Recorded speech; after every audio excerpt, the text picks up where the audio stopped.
sommes le jeudi 30 mai et c'est la Saint-Ferdinand. La météo avec Groupama Épargne. Temps brumeux, nuageux, avec possibilité d'orage. Voilà les prévisions de Météo France. Il y aura seulement un petit peu de soleil de prévu en montagne. Le vent est de secteur est à sud-est assez fort. Les températures minimales ne descendront pas en dessous des 13 degrés. Les maximales oscilleront entre 21 et 24 degrés. La mer de son côté est belle à peu agitée. Vous écoutez Radio France Roussillon, vous avez raison, il est 7 heures. Votre journal, Catherine Supéry. Bonjour, attirer des entreprises de Catalogne du Sud dans les Pyrénées-Orientales, c'est le sens de la présence de la ville de Perpignan à la Foire internationale de Barcelone. La Blanquette et le Crémant de Limoux attendent leur entrée dans la famille des AOC. Le président du syndicat du Cru Limoux est confiant. Festival écriture, contes et légendes de vendredi à dimanche à Rivesaltes. Rémi Cosse, organisateur, nous présentera ce festival. Et puis dans ce journal, nous irons faire un tour dans les cafés de Perpignan. Hier soir, on baissait le rideau ou on branchait la télé. Mais tout d'abord, un attentat hier soir en Catalogne du Sud, une caserne de la garde civile détruite à Vic, à 50 km au nord de Barcelone, 9 morts, 43 blessés.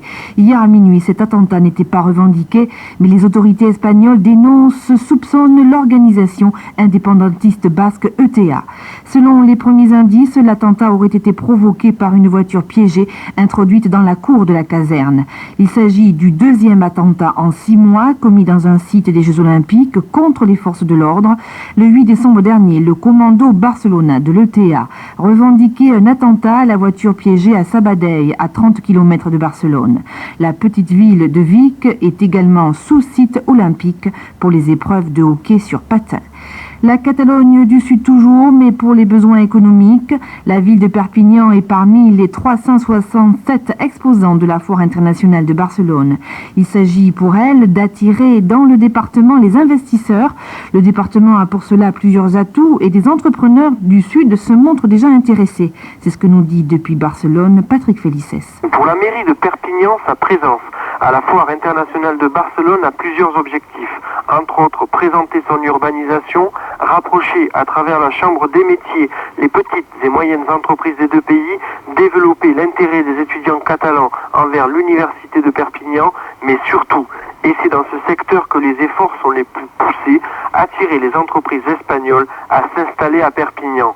Pour cela, la mairie dispose de plusieurs atouts. Tout d'abord, la proximité de sa ville avec la frontière, une certaine biculture facilitant les contacts, un art de vivre, mais surtout un prix au mètre carré 2 à 3 fois moins cher qu'à Barcelone et une infrastructure telle que la Technopole ou le marché Saint-Charles pouvant intéresser beaucoup d'entreprises, notamment dans le domaine agroalimentaire.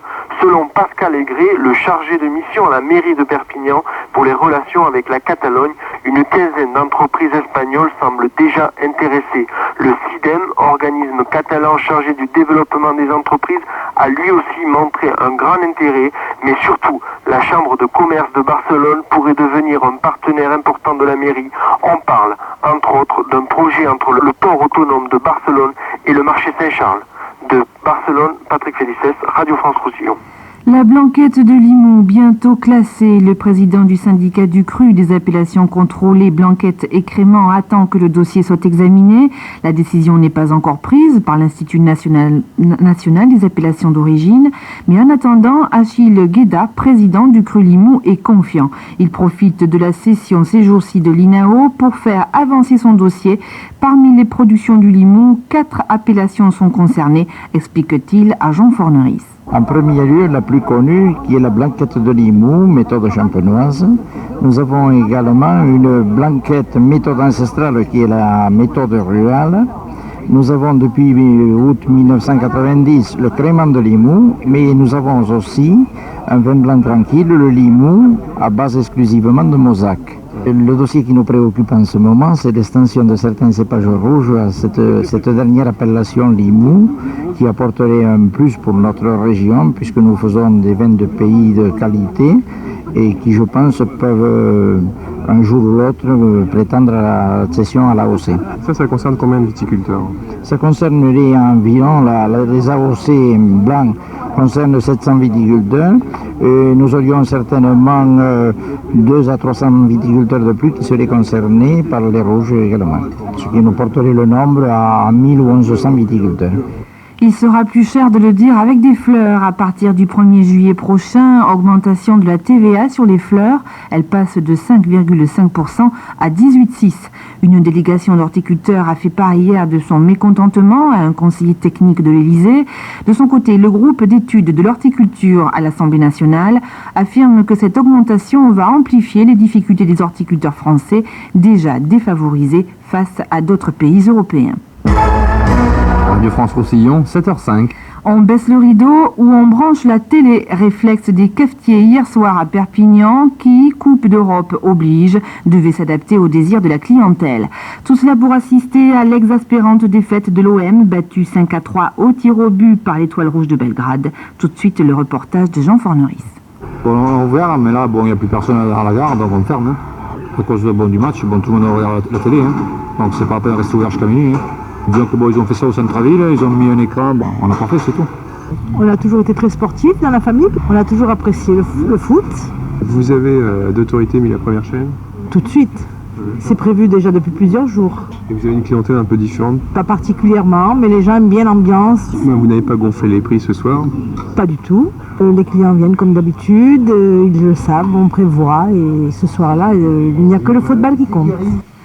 Rivesaltes s'apprête à vivre pendant 3 jours à partir de demain au rythme du festival Écriture. Écriture a pour thème central les contes et légendes, les bandes dessinées et les livres d'enfants. Des expos, des spectacles de rue et des rencontres surtout avec des auteurs de livres pour enfants. Rencontres aussi avec des illustrateurs car l'image a pris aujourd'hui une part de plus en plus importante dans la littérature enfantine. C'est ce qu'explique Rémi Coste, l'un des organisateurs d'Écriture, au micro de Thierry Valero. C'est une évolution de la lecture avant tout. C'est vrai que la lecture avant n'était que c'était que des mots, mais je crois qu'il faut leur donner envie de lire et pour qu'ils aient envie de lire, il faut qu'ils aient des choses belles et c'est vrai que les dessins sont de très très belles choses. Les illustrateurs actuellement font de véritables tableaux, c'est des miniatures vraiment fabuleuses qu'on retrouve sur des livres et c'est ce qui donne après envie à l'enfant de lire. Le dessin, on le retrouve même sur les télévisions, je veux dire toutes les dessins animés. Au départ, c'est des dessins qui ont été créés et puis après, effectivement, on les aménage, on les utilise pour la télé, pour d'autres choses. Mais au départ, je crois qu'il y a l'imagination du dessinateur, le dessin, et puis après, la grande aventure du livre, du conte. Ouverture donc demain soir de ce festival Écriture à Rivesaltes avec un spectacle de rue, l'Obobambule. Et puis un dernier mot pour refermer ce journal sur les avions qui ne partiront pas à l'heure aujourd'hui.